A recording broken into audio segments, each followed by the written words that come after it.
Here we go. This is it. 7th Street. It smells absolutely heavenly in here.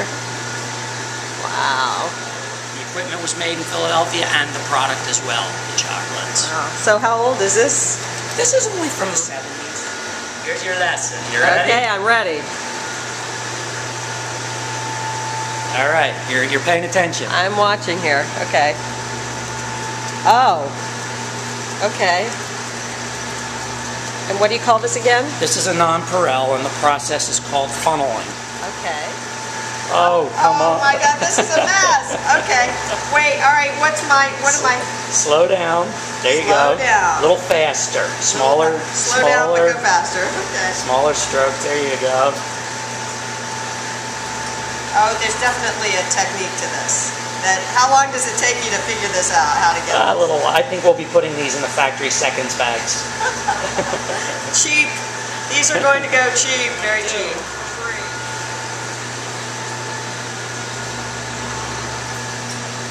Just hitting about 3 to 4 bars.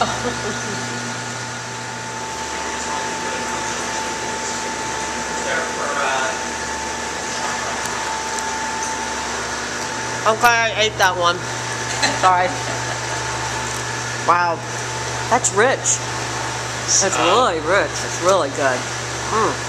So really what you want to look for in a good chocolate, it should be nice and shiny. So it's appearance you're looking for. Nice aroma as well. Sometimes you open chocolates up, and if they're not fresh, you don't get that nice chocolate aroma. Right. Should have a real nice snap when you bite it. Real crisp snap. Then it should be smooth. The texture should be nice and smooth. No perceivable grittiness, and it should melt evenly. Wow.